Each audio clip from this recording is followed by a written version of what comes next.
네, 여러분 혹시 왕좌의 게임이라는 드라마를 아시나요? 들어보셨어요? 보셨어요? 저는 사실 보진 못했는데 주변에서 이 드라마에 대한 이야기를 많이 해서 제목은 익히 들어서 알고 있습니다. 제가 지민 아이한테 지민이 알죠? 왕좌의 게임의 줄거리가 뭐야? 라고 물어보니까 이렇게 대답하더라고요.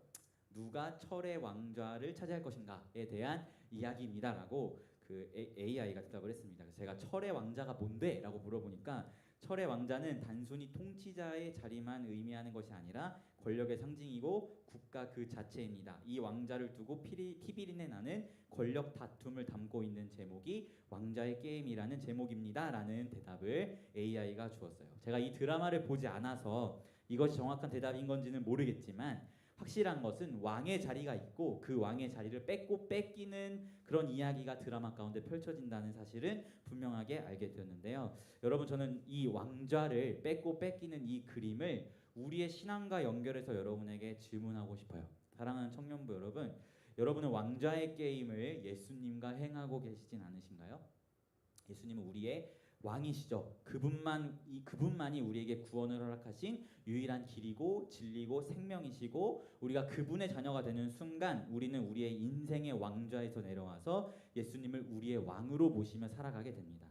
그렇게 예수님을 통해서 예수님을 우리의 왕으로 모시면서 이 땅을 살아가는 것이 그리스도인의 삶인데 우리가 때로는 삶을 살아가면서 예수님과 이 왕좌의 게임을 하고는 있진 않나 그런 생각을 해보게 되는 것 같아요. 예수님의 그 자리를 내가 차지하려는 모습이 우리 안에 존재한다는 것이죠. 여러분은 어떠신가요? 예수님과 왕좌의 게임을 하는 신앙생활의 모습을 보이며 나아가고 있진 않으신지 여러분에게 여쭤보고 싶습니다. 사실 우리가 청년부 예배 때 갈라디아서의 말씀을 계속해서 보고 있는데요. 이 지금까지 내용을 그냥 짧게 요약을 하면 거짓 선지자들로 인해서 바울의 사도성에 의심을 받았고 그래서 바울이 전한 믿음으로 인한 구원이라는 그 복음까지도 의심을 받는 상황이 갈라디아 교회의 상황이었습니다.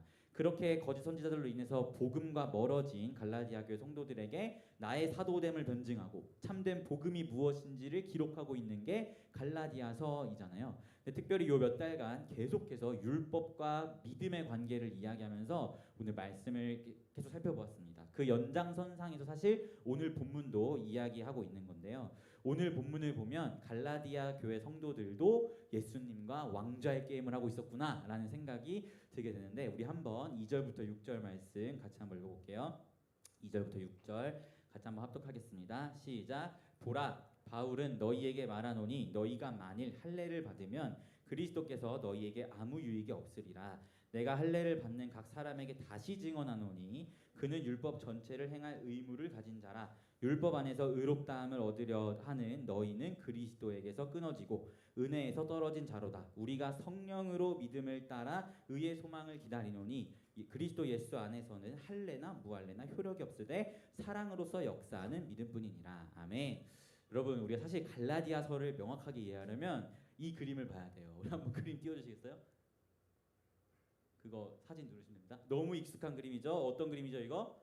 우리 저번 주 피플이 수련회 때 주제로 함께 살펴봤던 도식인데 이 도식을 통해서 오늘 말씀을 보면 사실 지금까지 바울이 율법과 믿음의 관계에 대해서 어떤 생각을 가지고 이야기하는지를 명확하게 알 수 있습니다. 제가 잠깐 도식을 기억 안 나시고 수련회 안 오신 분도 있으니까 설명을 해드리면 태초에 하나님이 아담과 행위로 인한 구원에 대한 약속을 맺었어요. 그 선악과를 먹지 말라는. 아담이 이것을 행위, 순종함으로 지켰으면 영생이라는 자녀됨을 하나님께서 허락하셨을 것입니다. 그런데 우리가 잘 알다시피 아담이 자기의 자유의지를 들여서 이 언약을 파기했어요.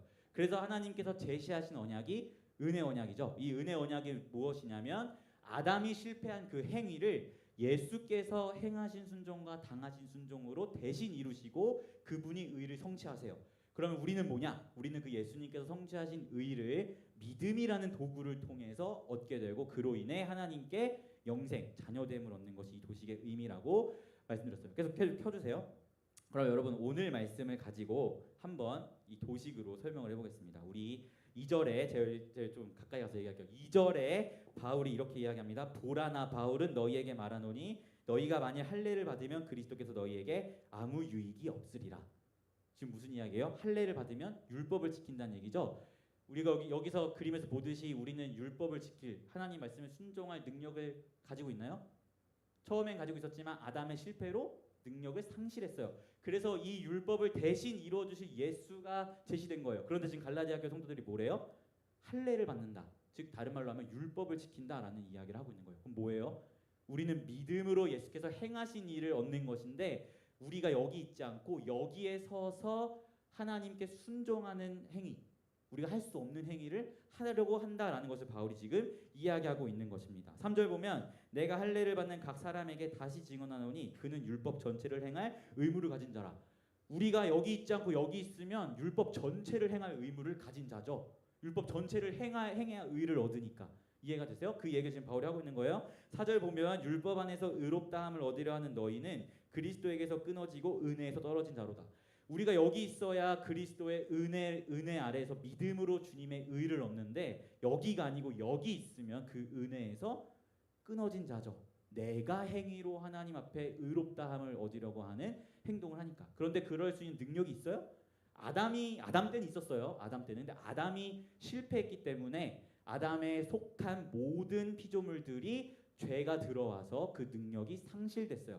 그렇기 때문에 여기에 서서 우리가 하나님께 행위로 의롭다 하심을 얻을 수 있는 능력이 없는 거예요. 그래서 예수가 필요한 건데 지금 갈라디아 교회 성도들은 자꾸 어디 서 있는 거야?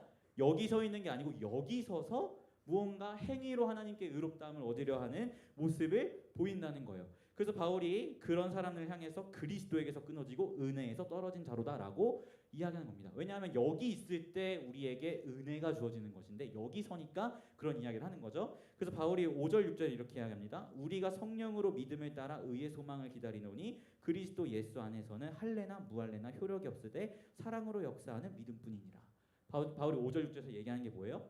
여기가 아니고 여기 섰을 때 믿음을 통하여 예수 그리스도의 의를 얻고 그로 인해 하나님의 자녀됨이라는 영생을 얻는 것인데 그 믿음도 성령이 주는 것인데 너희가 지금 여기 서 있는 게 아니고 여기 서서 무언가 행하려고 하니까 너희가 그 거짓 선지자들이 가르친 복음이 잘못된 복음이다라는 것을 지금 바울이 이야기하고 있는 거예요. 아시겠나요? 이게 사실은 계속해서 우리가 몇 달 동안 살펴본 율법과 믿음에 대한 관계를 바울이 이 도식 안에서 설명을 하고 있는 것입니다. 이해가 되시죠? 우리 사진 내려주시면 됩니다.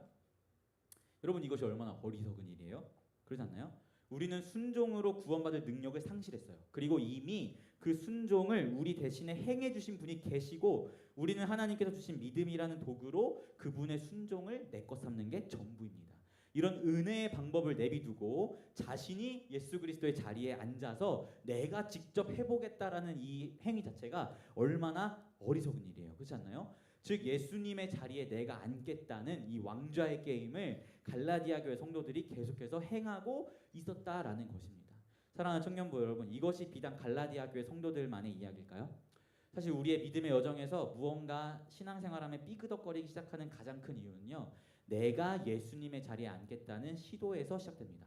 오늘 말씀을 통해서 살펴본 갈라디아 교회 성도들처럼 믿음이라는 그 도구, 하나 성령께서 주시는 도구를 통해서 예수 그리스도가 이루신 의를 얻는 것이 구원이고 그렇게 구원을 얻음을 우리가 알고 있지만 그 은혜보다 마치 내가 무엇인가를 행해야만 한다는 율법주의에 빠져서 신앙생활하는 그리스도인들이 너무나 많죠. 내가 큐티를 안 한다거나 내가 무언가 신앙적으로 어떤 하나님 앞에 섬김을 안 한다거나 이런 것을 하는 이유가 해야 하는 이유가 하나님이 이걸 해야만 나를 구원하시고 하나님이 이걸 해야만 나를 기뻐하신다라는 착각에 빠져서 내 힘으로 무엇인가 행하려 애쓰는 사람들이 너무나 많아요. 이 사람들도 사실은 예수님의 자리에 자기 자신이 앉은 거죠. 오히려 예수님을 그 예수님 계셔야 하는 아까 그 도식에서 중간 자리, 중보자의 자리에 앉히고 그분의 은혜를 바라보는 자들은요, 내가 뭘 행해야 하나님이 날 기뻐하시니까 억지로라도 이걸 해야지라는 마음이 아니라 그 은혜에 감사하고 기뻐하는 그 반응으로 그 은혜가 너무나 감격스러워서 그 은혜에 대한 마땅한 반응으로 예수를 섬기게 되는 것이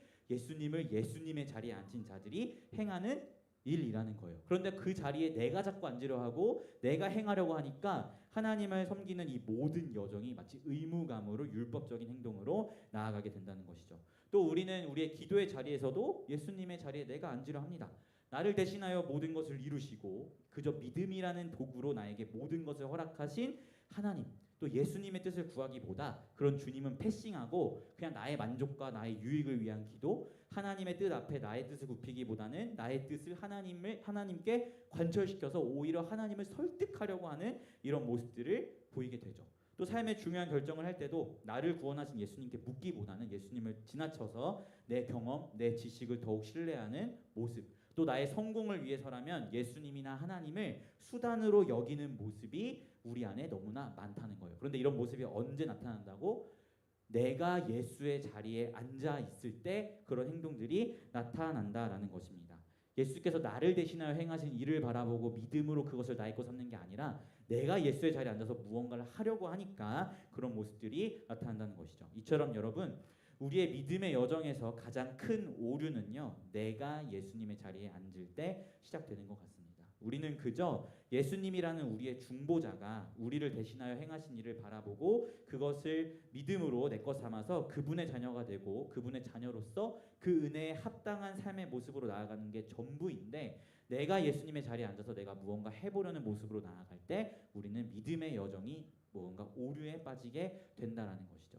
혹시 이 자리에 계신 여러분들 가운데에서 내가 지금 의무적으로 교회를 나온다던가 주님께서 맡기신 직분 또는 헌신의 자리를 그 섬김에 있어서 기쁨은 전혀 없고 그저 억지로 한다던가 날마다 메말라가는 영적 상태를 겪는 그런 분들이 계시다면 여러분이 지금 어디에 앉아 계신지, 내가 예수님과 왕좌의 게임을 하고 있진 않은지를 돌아보셨으면 좋겠습니다. 이후의 말씀을 보면요, 바울은 이런 아까 도시계가 어긋난 너희가 예수님의 자리에 앉아서 행위를 해라라고 거짓된 가르침을 퍼뜨리는 선지자들을 교회에서 쫓아내고 성도들이 다시금 서로 사랑으로 종로를 타면서 거짓된 가르침에서 벗어나 은혜의 복음 앞으로 설 것을 권면하고 있어요. 저는 이것이 결국 우리의 믿음의 여정에 있어서 핵심 포인트인 것 같습니다. 여러분, 우리에게는 소망이 없다는 사실을 기억하셨으면 좋겠어요. 안타깝게도 우리의 머리, 우리의 대표가 되었던 아담이 하나님과의 언약을 파기해버려서 그의 모든 죄가 우리에게 전가돼서요, 여러분이 백날 첫날 내가 예수님의 자리에 앉아서 무언가 해보려 하고 의무감에라도 뭘 하려고 해봤자 여러분 우리는 할 수가 없고요, 오히려 기쁨보다는 메말라가는 신앙생활을 할 수밖에 없습니다. 그렇기 때문에 복음이 우리에게는 복된 소식이 되는 것이죠. 왜 복된 소식이에요? 나는 할 능력이 없어요. 난 할 수가 없는데 나 대신 행하신 분이 계시대요. 그분이 행하셔서 이루신 의를 하나님이 허락하신 믿음으로 믿기만 하면 내 것 삼아 주신대요. 그것이 얼마나 복음이고 복된 소식이에요? 그래서 복음을 우리가 복된 소식이라고 이야기하는 거잖아요. 저는 날마다 우리 청년부가 이 복음 앞에 서서 우리의 위치값을 제대로 세팅하여 믿음의 이야기를 써갔으면 좋겠습니다. 사랑하는 청년부 여러분, 혹시 여러분이 예수님과 왕좌의 게임 중이시라면 예수님께 다시금 왕좌를 내어드리고 여러분의 본래 위치로 돌아가시길 부탁드립니다. 여러분의 본래 위치는 어디예요? 한 번만 띄워주시겠어요? 여러분의 본래 위치는 중보자 예수의 자리가 아니라 그저 예수께서 행하신 일을 믿음으로 바라보고 내 것 삼는 저 아래, 우리라는 저 자리입니다. 여기서 벗어날 때 우리의 신앙생활은 메말라가고 율법적이게 되고 의무감에 젖어든 신앙생활을 할 수밖에 없다는 것을 기억하면서 저 예수님의 자리에서 내려와서 여러분의 위치값을 제대로 세팅하셨으면 좋겠어요. 그 자리에 있을 때 예수가 행하신 그 일이 우리에게 은혜로, 감사로, 기쁨으로, 감격으로 찾아오는 것입니다. 그 기쁨에 젖은 자의 헌신을 하나님께서 즐거워하시는 것이지 그 믿음으로 인한 기쁨과 헌신이 없는 사람의 그런 행함을 하나님은 기뻐하시지 않으세요. 왜냐하면 우리의 행위에는 그것을 이룰 능력이 없기 때문입니다. 아시겠어요? 예수님께서 이루신 그 행위 앞에 믿음으로 그분의 것을 내 것 삼아 예수님의 그 은혜를 기쁨으로 누리시고 만끽하신 여러분들이 되었으면 좋겠습니다. 사랑하는 청년부 여러분, 우리 바울이 갈라디아 교회를 향해 계속해서 이야기하고 있는 것처럼 우리의 자리로 돌아갑시다. 예수님의 자리에서 내려와서 이제는 우리가 우리의 알맞은 자리에 알맞게 서서 의무감에 의한 신앙생활, 메마른 신앙생활이 아니라 예수의 그 크신 은혜에 촉촉히 젖어서 말할 수 없는 기쁨과 감사로 인한 신앙생활이 여러분 가운데 가득했으면 좋겠습니다. 아시겠죠? 여러분, 이런 은혜가 청년부 여러분의 삶 가운데 또 신앙생활 가운데 가득하기를 예수님의 이름으로 축원합니다. 아멘. 제가 기도하고 기도회 하도록 하겠습니다. 기도하겠습니다. 하나님 아버지, 그렇습니다. 우리는 주님의 말씀에 순종할 힘도 능력도 의지도 자유도 없는 무능하고 무기력하고 전적으로 부패한 죄인임을 고백합니다. 그런 우리가 감히 하나님 앞에 무언가 해보겠다고 발버둥쳤던 우리의 연약한 모습들이 있었음을 돌아봅니다. 하나님, 우리가 이제는 다시 한번 그 예수님이 행하셔야 할 그 자리에서 내려와 은혜의 자리로 우리가 내려갈 수 있도록 인도하시고, 예수께서 우리 대신 행하신 그 모든 일들을 하나님이 허락하신 믿음이란 도구를 통해 내 것 삼으며 하나님이 기뻐하시는 참된 그리스도인의 모습으로 살아갈 수 있도록 인도해 주십시오. 우리가 그 은혜 앞에 나아갈 때, 그 은혜에 젖을 때 하나님을 향한 모든 믿음의 이야기가 기쁨과 감격으로 쓰여지는 줄 믿습니다. 혹 이 자리 가운데 의무감에 젖어 있다거나 메마른 영성이 있다면 하나님 그 모든 것들을 다시 한번 원래 자리로 돌이켜주시고 은혜 앞에서 기쁨과 감격이 충만한 신앙생활로 나아갈 수 있도록 청년부 한 사람 한 사람의 인생과 삶을 붙들어 주시옵소서. 감사드리며 예수님의 이름으로 기도합니다. 아멘.